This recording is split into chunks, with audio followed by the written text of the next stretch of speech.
Magandang araw mga ka-project. Kumusta kayo? Binigyan ako ng bagong belt mga ka-project. At ang maganda sa kanya ay double-sided belt siya.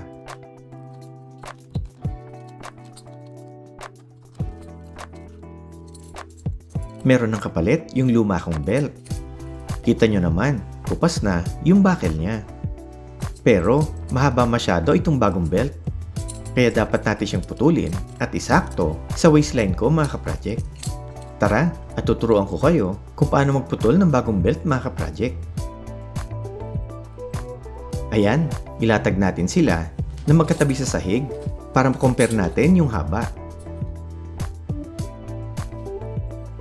Dapat yung mga buckle ay pantay. At makita nyo, magkaiba din ang haba yung buckle niya. Ngayon, sa kabila naman ay yung dulo ng mga belt. Kita mo, sobrang haba ng bagong belt mga ka-project. Ngayon, ang gagawin natin ay ipapantay natin yung butas sa luma kong belt ng kasukat ko doon sa bago. Tapos, doon sa bagong belt naman, gagamitin natin yung pangatlo sa huling butas. Ngayon, papantayin natin yung butas sa kasukat kong belt doon sa bagong belt. Ito yung pangalawang butas sa dulo ng lumang belt.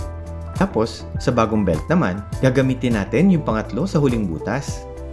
Ayan, magkatapat na sila ng butas.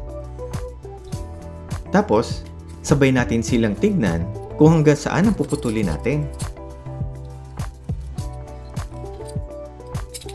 Naku, ang haba pala niya mga ka-project. Ngayon, para maputulan natin yung bagong belt, tanggalin muna natin yung buckle niya gamit ang micro screwdriver. Ayan yung ngipin ng buckle sa belt.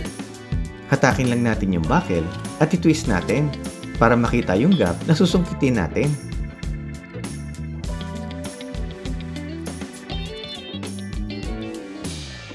Ayan, nabuksan na natin yung clamp at ngipin niya.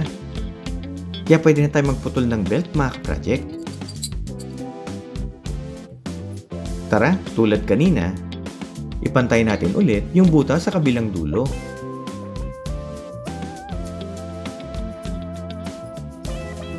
Tapos, tignan naman natin sa kabila kung saan natin siya dapat putulan. At markahan natin siya ng lapis. Ayan, may marka na siya. At dahil medyo mahaba ng konti yung buckle niya, pasobrahan ko muna ng konti kung saan ko siya puputulan. Para kung magkamali man ako ng sukat, pwede ko nang gupitin yung linya na ginawa ko. Gamit ang malaking gunting, gupitin na natin siya. Dito muna natin gupitin ng sobra.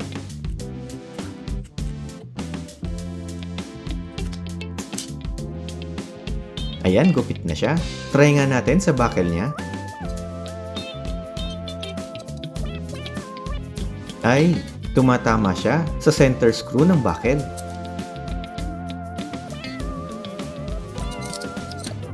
Gamit ang cutter pliers, gupitan natin yung gitna para sa center screw.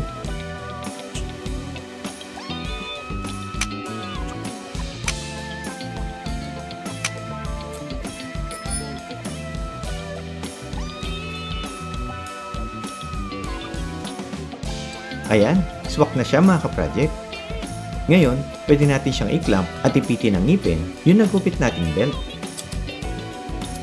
Malaman mo kung okay yung ginawa mo, pagpantay na ulit yung mga clamp sa buckle niya.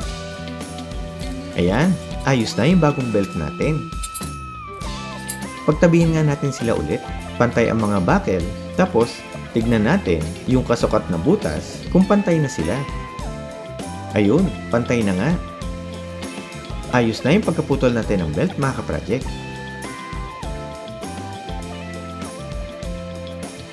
Ayan o, pantay na yung butas niya.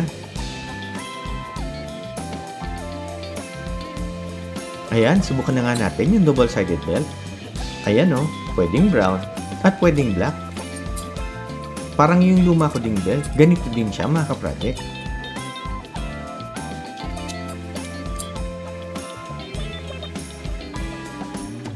Ngayon, ito na talaga ang pamantayan kung magkasukat nga ba sila.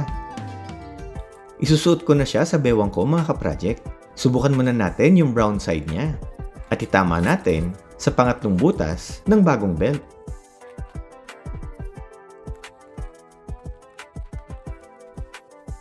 Uy, tumama nga yung sukat niya. Ngayon, pag gusto natin ng black color na belt, ikot lang natin yung buckle niya sa black at iikot din natin yung belt sa black side.